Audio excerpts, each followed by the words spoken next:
함께 살필 말씀은 사무엘상 4장의 말씀입니다. 우리가 지금 사무엘상 말씀을 지금 네 번째, 매주마다 한 장씩 이렇게 살펴보고 있습니다. 그러면 다음 주에는 몇 장 우리가 보겠습니까? 5장을 살펴보게 됩니다. 특별한 내용이 아니면은, 이유가 아니면은 지금 한 장씩을 함께 살피고자 합니다. 여러분 이제 본문이 정해져 있으니까요. 여러분들도 미리 말씀을 좀 읽어오시면 좋겠습니다. 오늘 본문 내용도 4장을 1절부터 11절 내용을 잘 읽어야 이렇게 알 수 있는 내용입니다. 그렇지만은 오늘 읽기를 우리가 11절 말씀만 함께 읽었습니다. 이 사무엘상 오늘 본문인 4장과 5장과 6장을 법궤의 이야기라고 이렇게 합니다. 함께 묶었어요. 이 4장과 5장과 6장이 법궤의 이야기가 계속적으로 나오고 있습니다. 여러분 법궤라고 이렇게 말한 제가 오늘 말씀드렸는데 성경에는 이 법궤를 궤, 또 언약궤, 증거궤 이렇게 여러 가지 표현들로 이렇게 말씀하고 있습니다. 또 비유적으로 표현할 때는 예레미야 3장 말씀에 보면은 하나님의 여호와의 보좌, 이 보좌라는 이 말로 이렇게 이름으로 이렇게 표현하고 있습니다. 그리고 시편 99편에는 여호와의 발등상, 그러니까 법궤를, 궤를, 이 언약궤를 여호와의 발등상이라고 이렇게 비유적으로 표현하기도 했습니다. 하나님께서는 이 법궤를 이스라엘 백성들에게 만들라고 하셨습니다. 이 법궤를 만들 때에 아카시아 나무로 만들었습니다. 아카시아 나무로 만든 나무 상자인데 여러분 이 법궤가 그렇게 크지는 않습니다. 이 길이가 1.2m 정도 이렇게 됩니다. 1.3m 죄송합니다. 1.3m 정도 되고 그리고 이 너비와 또 깊이가 각각 동일합니다. 약 80cm가 되지 못합니다. 79cm 그러니까 80cm가 되지 않는 그렇게 크지 않는 나무 상자입니다. 한번 그 모습을 한번 보여줄 수 있겠습니까? 법궤는 지금 남아있지 않습니다. 법궤는 사라져 있습니다. 그렇지만은 법궤의 모형을 이렇게 이렇게 모형들을 만든다면 이렇게 되어 있습니다. 이 아카시아 나무로 이렇게 되어 있지만은 겉을 금으로 이렇게 도금을 냈습니다. 금으로 입혔습니다. 그래서 저 모양 정도 이렇게 되는 것이 법궤입니다. 히브리서 9장 4절 말씀에 보면은 이 법궤에 세 가지 물건을 넣어서 보관토록 하였습니다. 혹시 여러분들 기억나는 거 있습니까? 세 가지 물건. 십계명을 기록한 두 돌판.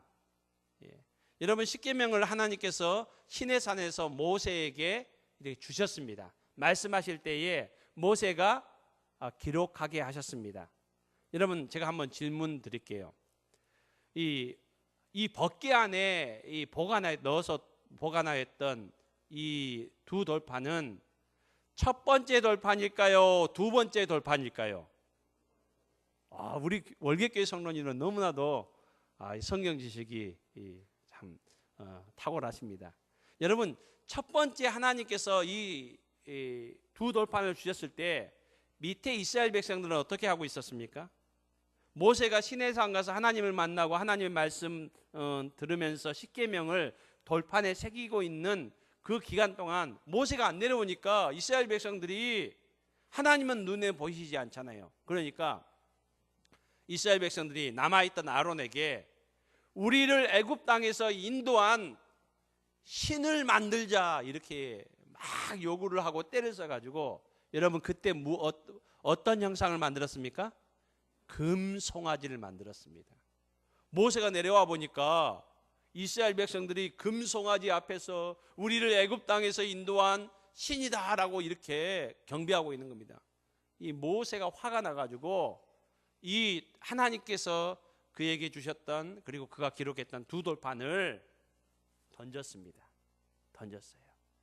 제가 생각에 이 모세가 좀 성격이 좀 욱하는 성질이 좀 있었던 것 같습니다. 그래서 이 두 돌판은 어땠습니까? 깨어져 버렸습니다.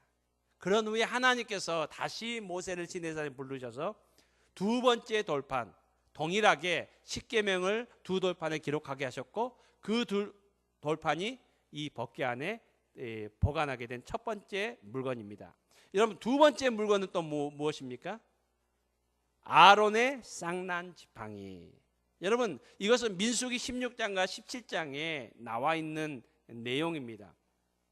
이스라엘 백성들이 모세하고 아론에게 대적을 했습니다. 너희가 누가 너희를 지도자로 세웠느냐?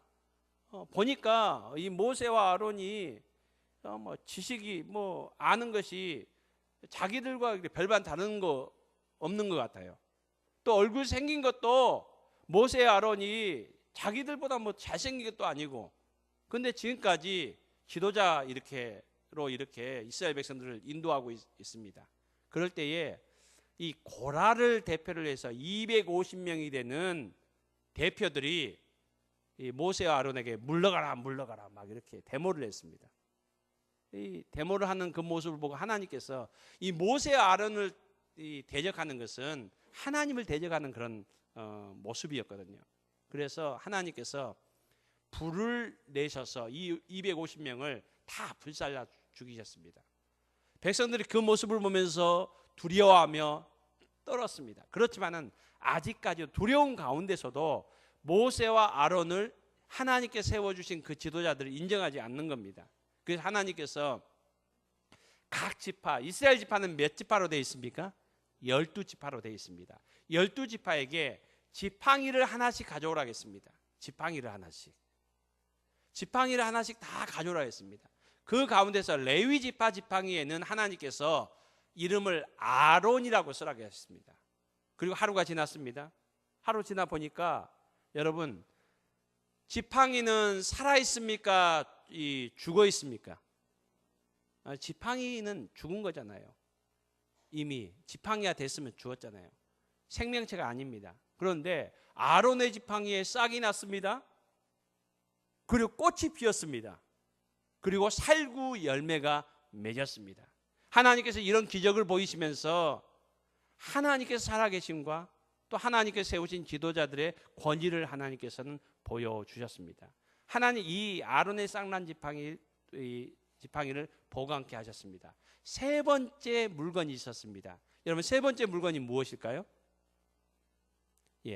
만나를 담은 금 항아리입니다. 만나를 담은 금 항아리. 여러분, 이 만나는 하나님께 언제 주셨습니까? 광야 생활할 때에 이스라엘 백성들이 또 모세와 아론에게 또 원망을 합니다. 여러분, 모세와 아론에게 원망하는 것은 누구에게 원망하는 겁니까? 하나님께 원망하는 겁니다. 원망하면서 이제 자신들이 애굽을 떠날 때 가져왔던 식량들이 다 떨어가지고 이제 더 이상 먹을 것이 없는 것을 보면서 원망하면서 우리 이제 굶주려 죽게 되었다. 우리가 노예 생활이었지만은 그래도 애굽에 있었으면은 고기도 먹을 수 있었고 먹는 것 때문에 걱정이 없었는데 이제 광야로 우리를 이끌어서 우리를 죽이려고 하느냐, 굶겨 죽이려고 하느냐 하면서 모세를 원망하면서 불평을 하였습니다. 그럴 때 하나님께서 그들에게 내리신 것이 만나였습니다. 하나님께서는 신명기 8장 3절 말씀을 통해서 만나를 그들에게 40년 동안 끊임없이 내리시면서 먹이신 이유에 대해서 이렇게 기록하고 있습니다. 만나를 내게 먹이신 것은 사람이 떡으로만 사는 것이 아니요 여호와의 입에서 나오는 모든 말씀으로 사는 줄을 내게 알게 하려 하심이다.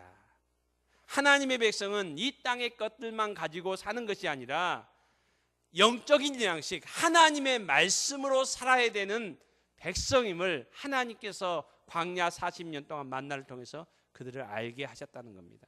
여러분, 이 세 가지 물건들은 다 하나님의 기적을 보여주시는 그런 물건들이지만 공통적으로 이 세 가지 물건은 어떤 사건들과 연관이 있습니까? 이스라엘 백성들이 하나님 앞에 대적하고 원망하는 범죄를 저질렀던 그런 사건들과 관련이 있다는 겁니다. 하나님께서 항상 그들과 함께 하셨고 그들의 피들을 공급해 주셨지만은 이스라엘 백성들은 항상 넘어지고 쓰러지고 하나님 앞에 범죄하는 그런 모습들을 보였다는 겁니다. 인간은 연약하다는 겁니다. 인간은 범죄할 수 있다는 겁니다. 그래서 항상 하나님을 바라보며 하나님의 말씀 안에 거해됨을 하나님께서 이 상징적인 물건들을 통해서 그들에게 기억해 하셨습니다. 여러분, 그 법궤에 대한 이야기가 4장, 5장, 6장에 나오고 오늘 이제 시작되고 있습니다. 여러분, 오늘 1장의 이야기는 4장 1절 말씀은 어떻게 시작하고 있습니까? 이스라엘 백성들이 블레셋과 전쟁을 하려는 그 모습을 오늘 성경은 말씀해 주고 있습니다. 여러분, 이 블레셋이라는 나라, 블레셋이라는 민족은 여러분 사사시대 때부터 어떤 다른 민족보다도 빈번하게 여러 번 이스라엘 백성들을 힘들게 했고 공격했고 괴롭혔던 그런 민족입니다. 사사시대부터 시작해서 다윗 왕 시대까지 이 블레셋은 틈만 나면 이스라엘 백성들을 힘들게 했던, 괴롭혔던 그런 민족이었습니다. 이 블레셋과 이스라엘 백성들이 싸우려고 모인 곳에 지명이 나옵니다. 그 모인 곳의 지명은 한번 따라했으면 좋겠습니다. 에베네셀. 여러분, 우리가 신앙생활 한 1, 2년만 해도 에베네셀이라는 지명에 대해서는 알고 있죠. 예, 에베네셀. 에베네셀이라는 지명은 어떤 의미가 있습니까? 이 사무엘상, 우리가 지금 4장 보고 있는데 5장, 6장, 4, 5, 6장 법궤 이야기 끝나고 나면 7장에 에베네셀의 그 지명의 의미가 나옵니다. 그때도 블레셋과 이스라엘 백성들이 전쟁을 하는데 하나님께서 이스라엘 백성들은 아무 힘도 들이지 않고 하나님께서 블레셋 사람들을 물리쳐 주시는, 전쟁에서 승리케 하시는 그 내용이 나옵니다. 그때에 사무엘 선지자가 하나님 앞에 이스라엘 백성들을 모아놓고 이렇게 얘기합니다. 하나님께서 여기까지 우리를 도우셨다 라고 하면서 그곳에 기념비를 세웁니다. 그 기념비가 에베네셀. 에베네셀의 뜻은 도움의 돌입니다. 사랑하는 성도님 여러분, 여러분의 가정 위에 에베네셀이 세워지는 은혜가 있기를 주님의 이름으로 축복합니다. 하나님께서 도우시고 하나님께서 은혜 베푸시는 증거들을 여러분들이 경험하고 하나님께서 우리의 가정을 지금까지 도우셨다, 지금까지 지키셨다, 지금까지 함께 하셨다 감사하며 여러분들이 여러분의 가정에 에베네셀의 영적인 기념비를 세우는 은혜가 있기를 주님의 이름으로 축복합니다. 특별히 2019년에 그런 은혜가 풍성히 있기를 주님의 이름으로 축복합니다. 그럴 뿐만 아니라 우리 월계교회에도 에베네셀의 영적인 기념비가 세워질 수 있기를 소망합니다. 그리고 저와 여러분이 올 한 해 동안 걸어가는 곳, 또 거하는 곳, 그 곳곳마다 우리의 발걸음마다 영적인 하나님께서 도와주셨다는 그것을 찬양하는, 감사하는 에베네셀의 도움의 돌의 기념비가 세워질 수 있기를 주님의 이름으로 축복합니다. 여러분, 이 에베네셀, 오늘 여기 지명도 무엇입니까? 에베네셀. 그럼 제가 질문을 하겠습니다. 오늘 4장에 나오는 이 에베네셀은 7장에 나오는 에베네셀과 동일한 지명일까요? 동일하다면 제가 질문을 안 했겠죠. 여러분, 제가 전에 한번 우리 광주에 이렇게 비가 오고 있더라고요. 그래서 오후에는, 낮에 오전에 비가 오길래 오후에는 날씨가 어떻게 될까 궁금해서 광주 날씨 쳤습니다. 광주 날씨 치니까 해가 뜨더라고요. 오후에 해가 뜨는 것이 아니라 지금 광주에는 비가 오고 있는데 일기예보는 해가 떠 있어요. 이 무슨 이런 일이 있을까라고 제가 자세히 보니까 그 광주가 그 광주가 아니에요. 경기도 광주. 여러분, 이 포털 사이트에 광주 날씨 치면 어떤 때는 경기도 광주 날씨 가르쳐 주는 경우가 많아요. 그래서 광주 광역시 날씨 이렇게 치세요. 아니면 전라도 광주 이렇게 치셔야 됩니다. 아니면 그냥 광주 날씨 하면 경기도 광주 이렇게 날씨가 나올 수가 있습니다. 여러분, 이렇듯 똑같은 광주지만은 다른 지역 지역의 이름이 똑같은 경우들이 많이 있잖아요. 우리나라에 그런 경우들이 많이 있잖아요. 바로 오늘 본문도 그렇습니다.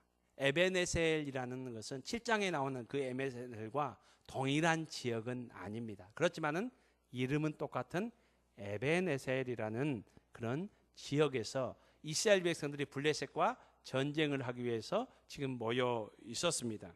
그리고 첫 번째 전투가 벌어졌습니다.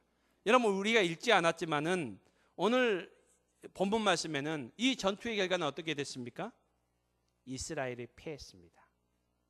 패했을 뿐만 아니라 오늘 말씀에 보면은 4,000명이 죽었다라고. 이스라엘 블레셋은 몇 명 죽었다고 나와 있지 않지만은 이스라엘 백성들이 군인이 4,000명이 죽었고 패배했다라고 이렇게 나옵니다. 참 안타까운 일이잖아요. 전쟁이 졌습니다. 4,000명의 군인이 죽었습니다. 전사자가 4,000명이었습니다. 여러분, 그래서 긴급 비상 회의가 모여졌습니다. 특별히 이스라엘 백성들의 지도자들인 원로인 장로들이 모여서 왜 우리가 이 전쟁에 패했는가 원인 분석을 했습니다. 원인 분석을 수시간 동안 한 결과물을 냈습니다. 왜 우리가 졌는가, 이 전쟁에서 왜 졌는가, 그 원인을 분석해서 결과물을 이렇게 리포트를 냈습니다. 우리가 숫자가 적어서 진 것도 아닙니다. 우리의 전술이 나빠서 진 것이 아닙니다. 우리의 무기가 나빠서 진 것도 아닙니다. 우리가 이 전쟁에 진 것은 한번 따라했으면 좋겠습니다. 3절에 나오는 내용입니다. 여호와께서 패하게 하셨다. 하나님께서 지게 하셨다는 겁니다. 하나님께서 패하게 하셨다는 겁니다. 우리의 수가 적어서 진 것도 아니고 전술이 나빠서 진 것도 아니고 무기가 열세해서 진 것이 아니라 블레셋과의 전쟁에서 우리가 진 것은 하나님께서 이 전쟁에서 패하게 하셨다라고 장로들이 정확하게 분석해서 원인을 이렇게 밝혔습니다. 그리고 장로들이 그러면 우리가 어떻게 다시 전쟁을, 이제 두 번째 전쟁을 하게 되는데, 첫 번째 전쟁에는 우리가 패했는데 하나님께서 패하게 하셨는데 어떻게 전쟁에 우리가 이길 수 있을까, 다시 이길 수 있을까? 여러분, 첫 번째 전쟁에 패했기 때문에 사기가 완전히 떨어져 있을 거 아닙니까? 어떻게 우리가 이 어려움을 극복하고 이길 수 있을까? 해결책을 제시하였습니다. 그 내용은 무엇입니까? 실로의 성소에 있는 언약궤, 법궤를 이 에베네셀 전쟁터로 가져오면 승리할 수 있다라고 그들은 생각했습니다. 여러분, 이 언약궤만 가지고 오면 승리할 수 있다. 여러분, 4절에는 이 언약궤를 어떻게 표현하는 거 하니까 만군의 여호와의 언약궤라고 이렇게 표현하고 있습니다. 여러분, 여기서 성경에서 하나님에 대해서 표현하면서 처음으로 표현하는 그 표현의 내용이 있습니다. 만군. 이 만군은 어떤 의미입니까? 많은 군사의 하나님이라는 겁니다. 이 말은 어떤 의미인가 하니까 전쟁에 승리케 하시는 하나님. 그러니까 법궤만 가지고 오면은 전쟁에 능하신 하나님, 전쟁을 승리케 하시는 하나님이 이 전쟁을 승리케 하신다라고 이렇게 해결책을 제시했고, 이 해결책대로 장로들의 그 조언대로 이스라엘 백성들은 실로에 있는 그 언약궤를, 법궤를 에베네셀까지 가지고 옵니다. 그리고 두 번째 전쟁이 이제 벌어지기 전입니다. 그리고 언약궤가 이 전쟁터에 딱 들어오자 이스라엘 진영의 반응이 성경에 기록되어 있습니다. 성경 5절에 이 언약궤가 만군의 여호와의, 전쟁에 능하신 하나님의 언약궤 법궤가 이스라엘 진영에 딱 들어오자 이스라엘 진영의 반응을 5절은 큰 소리로 외침에 땅이 울린지라. 이스라엘 백성들이 환호하는 거예요. 함성을 외치는 겁니다. 얼마나 그 함성이 크고 우렁찼든지 땅이 울릴 정도라 했다, 이렇게 말합니다. 여러분, 1차 전쟁에서, 1차 전투에서 4,000명의 전사자를 내고 전쟁에 패했기 때문에 사기가 완전히 떨어져 있잖아요. 의기소침해 있습니다. 두려움 가운데 있습니다. 그랬던 이스라엘 백성들이 일순간에 사기가 충천해집니다. 하늘을 찌릿합니다. 무서울 것이 없어집니다. 두려울 것이 없어집니다. 이야, 이젠 이겼다 라고 이렇게 함성을 칩니다. 그러니까 완전히 이스라엘 백성들은 그냥 난리가 난 겁니다. 여기에 비해서 그 상대편에 있는 1차 전쟁의 승리에서 기세가 등등했던 블레셋의 반응, 진영의 반응도 7절에 이렇게 나옵니다. 7절에 보면은 블레셋 사람들이 두려워하여, 언약궤가 이스라엘 백성 진영에 들어가는 그 모습을 보면서 블레셋 사람들이 1차 전쟁에 승리했음에도 불구하고 두려워하기 시작했다라고 말합니다. 그리고 7절과 8절의 반복해서 동일한 그들의 고백이 나옵니다. 우리에게 화로다. 이 말은 어떤 의미입니까? 이제 우리는 망했다. 이제 우리는 죽었다. 여러분, 1차 전쟁에서, 전투에서 승리해서 기세가 그냥 사기가 막 충천했던 그들이 사기가 그냥 땅으로 떨어집니다. 그리고 자포자기합니다. 이제 우리는 이제 가망이 없다. 우리는 이제 전쟁에 이제 질 수밖에 없다. 여러분, 이렇게 되면은 전쟁은 하나마나 아니겠습니까? 이스라엘은 그냥 기세등등하고 블레셋은 이제 우리는 죽었다. 이렇게 전쟁을 2차 전쟁이 시작되었습니다. 여러분, 결과가 어떻게 되었습니까? 오늘 성경은 두 번째 전투가 벌어졌는데 이스라엘 백성들이 3만 명이 군인들이 죽습니다. 3만 명의 전사장을 내게 되고 그들이 가져온 만군의 여호와의 언약궤, 그 언약궤 법궤를 블레셋에게 빼앗겨 버렸다라고 이렇게 말씀하고 있습니다. 여러분, 오늘 우리가 읽었던 우리 11절 말씀 한번 다시 읽어볼까요? 11절 말씀 읽겠습니다. 시작.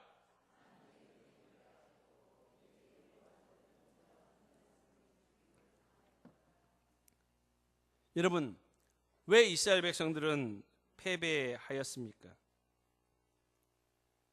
바로 앞전 상황 보면은, 양 진영의 그 모습을 보면은 이스라엘 백성들이 이게 당연해 보이는데 결과는 거꾸로 나왔습니다. 오히려 1차 전투보다도 더 심한, 1차 때는 4천 명이 전사했는데 2차 전투에서는 3만 명이 전사했고, 그리고 언약궤 법궤까지도 빼앗겨 버리는 그런 실패를 하였습니다. 여러분, 1차 전투를 마친 후에 이스라엘 백성들의 장로들이 1차 전투의 전쟁의 그 패인을 분석하였습니다. 그 분석은 무엇이었습니까? 여호와께서 패하게 하셨다는 겁니다. 그렇다면 2차 전투의 결과도 무엇 때문입니까? 여러분, 표면적으로는 블레셋 사람들이 이스라엘 백성들을 전쟁에서 쳐서 이긴 것 같아 보이지만은 이것이 눈에 보이는 모습입니다. 그렇지만은 1차 전투의 결과를 통해서 이스라엘 장로들이 명확하게 분석했던 것처럼 2차 전투의 결과도 하나님께서 이스라엘 백성들을 치셨다는 겁니다. 이스라엘 백성들에게 하나님께서 징계를 내리셨다는 겁니다. 여러분, 그렇다면은 무엇이 잘못된 것입니까? 하나님의 언약궤를 가지고 온 사람들은 이스라엘 백성들입니다. 그런데 하나님의 언약궤를 가지고 와서 하나님, 이제 우리 전쟁에 승리하게 하여 주시옵소서. 그리고 언약궤를 가지고 이제 들어왔을 때에 이스라엘 백성들은 야, 이겼다. 하나님이 이제 오셨기 때문에 우린 이겼다. 이렇게 이스라엘 백성들은 생각했는데 오히려 정반대로 하나님께서 왜 이스라엘 백성들을 치셨습니까? 무엇이 잘못된 것입니까? 이스라엘 백성들이 한 행동이라는 것은 실로에 있던 법궤를 가지고 온 것밖에 없습니다. 여러분, 이 행동이 어떤 잘못이었습니까? 여러분, 우리가 읽지는 않았지만 4절 말씀에 보면은 성경이 이렇게 기록하고 있습니다. 언약궤를 가져왔다라고만 표현하고 있지 않습니다. 언약궤를 가져왔을 뿐만 아니라 홈리와 비느하스도 함께 있었더라. 성경은 의도적으로 이렇게 표현합니다. 언약궤를 가지고 온 그 이스라엘 백성들의 행동이 무엇인가를 언약궤를 가져왔고 그 언약궤 곁에 누구도 있었다고요? 홈리와 비느하스도 있었더라. 여러분, 오늘 11절에도 언약궤를 빼앗겼고 누가 죽었다고요? 엘리의 두 아들 홈리와 비느하스가 죽었더라. 여러분, 성경은 이들을 의도적으로 기록하고 있습니다.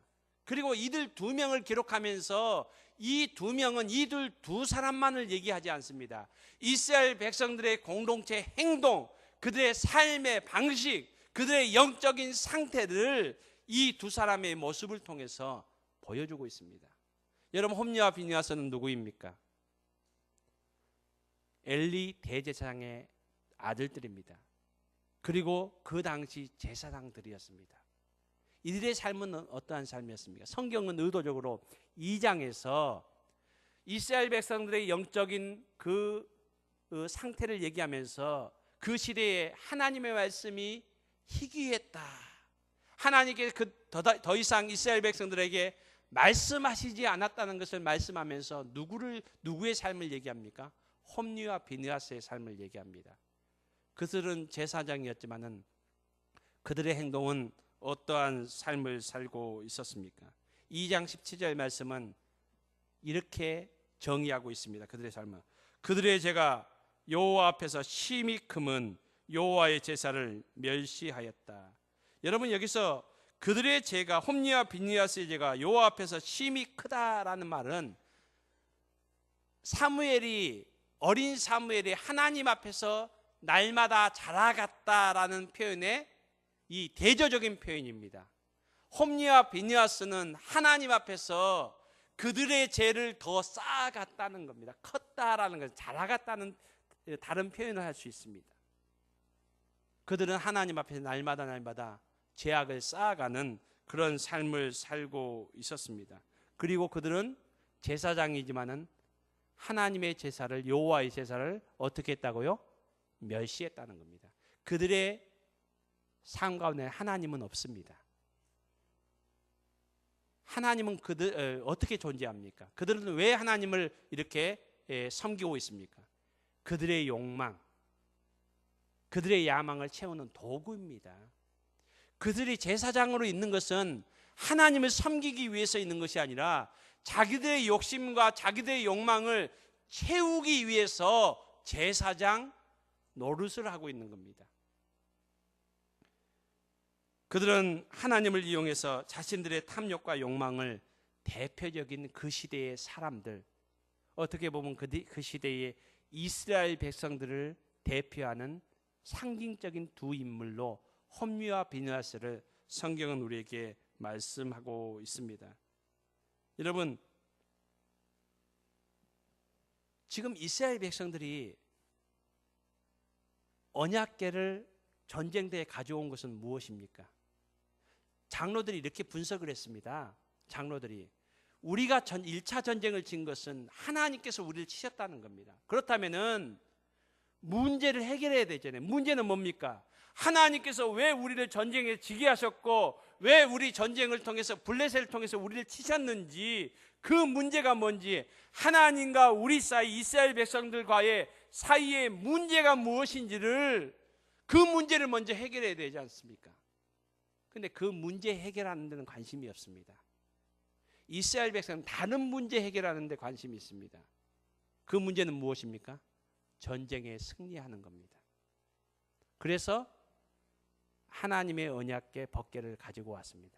그러니까 하나님이 필요한 것은 만군의 하나님, 전쟁에 능하신 하나님, 전쟁에 승리케 하시는 하나님이 필요한 것은 하나님과 자기의 관계, 진짜 중요한 하나님과의 관계에 있어서의 그 죄에 대한 문제를 해결하기 위함이 아니라 그 문제보다는 지금 눈에 보이는 블레셋과의 전쟁에서 승리하고자 하는, 자신들의 문제를 해결하고자 하는, 눈에 보이는 그 문제를 해결하고 싶어서 하나님을 이용하고 하나님이 필요했음을 지금 보여주고 있습니다. 그래서 성경은 이렇게 표현합니다. 실로에서 언약궤를 가져왔고 홈리와 비느하스가 언약궤 옆에 함께 있더라. 홈리와 비느하스는 하나님을 제사장인 자는 하나님을 섬기는 사람들이 아니었습니다. 그렇지만 하나님이 필요했습니다. 어떤 때요? 하나님을 이용해서 그들의 부를 채우고 욕망을 채우기 위해서. 여러분 2장이 그 내용들을 하나하나 기록하고 있잖아요. 백성들이 하나님 앞에 제사를 드리러 가져오는 그 제물들, 먼저 하나님 앞에 구별해 드려야 되지만 가장 좋은 것은 누가 취했습니까? 홈리와 비느하스가 취했지 않습니까? 그러니까 하나님 앞에 예배하기 위해서 있는 것이 아니라 자기의 부와 욕망을 채우기 위해서 제사장으로 있다는 겁니다. 여러분 이 홈리와 비느하스의 모습이 이스라엘 백성들의 모습입니다. 하나님이 왜 필요합니까? 하나님과 관계를 개선하고 하나님과 소통하기 위함이 아니라 하나님과는 상관없이 자신들의 문제 해결하기 위해서 그때만 하나님이 필요하고 법궤를 가져와서 그 문제를 해결하고자 하는 그들의 생각이었습니다. 여러분 지금 이 시대가 사사시대였습니다. 사사시대는 그때의 왕이 없으므로 하나님을 왕으로 인정하지 않았고 하나님의 통치를 받지 않았고요. 그리고 자기의 소견, 하나님의 말씀과 상관없는 자기 마음대로 자기 생각, 하나님의 백성이지만 그렇게 살았습니다. 여러분 그 시대에도 그들이 힘들 때에 완전히 궁지에 몰리면은 사사시대에 살던 그 백성들도 그 시대 사람들도 마지막에는 선지자를 찾았습니다. 하나님의 선지자를 찾아서 하나님께서 우리에게 요구하시는 것이 무엇입니까? 이 문제를 통해서 하나님께서 우리에게 원하시는 것이 무엇입니까? 우리가 해결해야 될 것이 무엇입니까? 라고 선지자를 찾았습니다. 여러분 오늘 4장을 시작하면서 오늘 전쟁 이야기가 나오지만 4장 1절에 앞부분에 기록한 내용이 있습니다. 우리 4장 1절 말씀 한번 읽어봤으면 좋겠습니다. 한번 사무엘의 말이 한번 따라했으면 좋겠습니다. 사무엘의 말이 온 이스라엘에 전파되니라. 여러분 얼마 전까지만 해도 이스라엘 백성 가운데 하나님의 말씀이 희귀했다겠습니다. 하나님이 더 이상 그들에게 하나님의 말씀을 말씀해 주지 않았습니다. 그렇지만 하나님께서 다시 사무엘을 통해서 말씀하시기 시작했습니다. 사무엘을 통해서 이스라엘 백성들에게 하나님의 뜻을 보여주시기 시작했습니다. 그래서 4장 1절은 이렇게 시작합니다. 사무엘의 말이, 이 사무엘의 말은 하나님께 주신 하나님의 말씀입니다. 하나님의 말씀이 온 이스라엘에게 전파되었습니다. 그렇지만은 지금 하나님께서 자기 자신들을 치셨다라고 이렇게 진단했지만은 어디에도 이들이 하나님을 찾거나 하나님의 선지자인 사무엘을 찾는 모습이 없습니다. 4장 1절은 사무엘에 대해서 얘기하고 있지만 전쟁 이야기 나오면서 사무엘이 갑자기 사라졌습니다. 이 내용은 이스라엘 백성들은 사무엘을 찾지 않았다는 겁니다. 하나님께서 자기들에게 원하시는 뜻하시는 일들이 목적이 무엇인지를 그들은 구하지 않았다는 것을 오늘 성경은 우리에게 말씀해 주고 있습니다. 사랑하는 성도님 여러분, 저와 여러분은 지금 하나님의 백성으로서 자녀로서 어떠한 삶을 살고 있습니까? 저와 여러분에게 하나님은 어떠한 존재입니까? 하나님께서는 저와 여러분을 왜 구원하셨습니까? 그리고 왜 우리를 하나님의 백성으로 삼아 주셨습니까? 오늘 성경 말씀은 우리에게 요구하십니다. 우리의 삶 가운데 물질의 문제가 있을 수 있습니다. 건강의 문제가 있을 수 있습니다. 가정의 문제가 있을 수 있습니다. 부부의 문제가 있을 수 있습니다. 여러분 그 문제를 우리가 해결하기를 원합니다. 그리고 하나님 앞에 기도합니다. 그렇지만 먼저 그 문제 앞에 하나님 앞에 우리가 나아갈 수 있는 저와 여러분이 될 수 있기를 바랍니다. 하나님과의 관계를 해결할 수 있기를 원합니다. 여러분 하나님 앞에 우리의 문제를 해결해 주라고 우리가 기도하기 전에 먼저 우리와 하나님과의 막힌 것이 있다면은, 그것이 죄의 문제가 있다면은 그 문제를 먼저 해결하는 저와 여러분이 될 수 있기를 주님의 이름으로 축복합니다.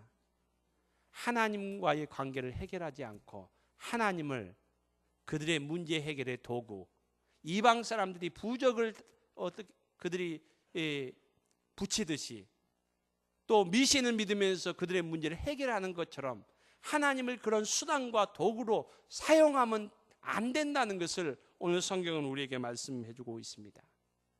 그리고 먼저 우리는 하나님의 뜻을 알아야 됩니다. 저와 여러분을 향하신 하나님의 뜻은 무엇입니까? 이사야서 43장 21절 말씀에서 하나님은 이렇게 우리에게 말씀합니다. 이 백성은 내가 나를 위하여 지었나니 나를 찬송하게 하려 함이라. 여러분, 저와 여러분이 하나님의 백성이 된 것은 하나님께서 우리를 구원하셨기 때문입니다. 그리고 하나님은 저와 여러분을 통해서 하나님을 찬송하라고 말씀하십니다. 우리의 삶 가운데서 하나님을 찬송하는, 찬양하는, 먼저 하나님의 나라, 하나님의 의를 구하는 저와 여러분이 될 수 있기를 주님의 이름으로 축복합니다. 에베소서 2장 10절 말씀에서는 사도 바울은 에베소 교회 성도들에게, 우리 월객교회 저와 여러분에게 이렇게 권면하고 있습니다.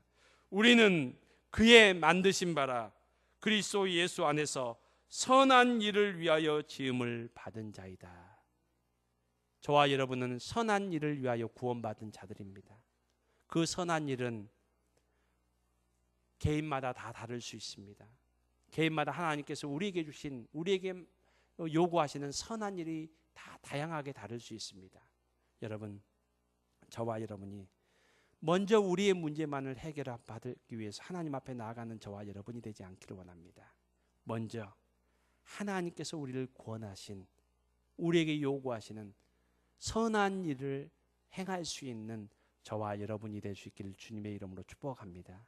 너희가 먼저 그의 나라와 그의 의를 구하라. 그리하면 너희의 먹고 마시고 입는 문제를 내가 다 감당해 주시겠다고 하나님께서는 약속해 주셨습니다. 오늘 우리가 먼저 하나님 앞에 하나님께서 요구하시는 하나님의 뜻을 깨달을 수 있고, 또 하나님께서 요구하시는 선한 일을 위하여 힘쓸 수 있는 우리 월객교회 공동체 모든 성도님들이 다 될 수 있기를 주님의 이름으로 축복합니다. 우리 함께 찬송하겠습니다. 찬송가 546장입니다.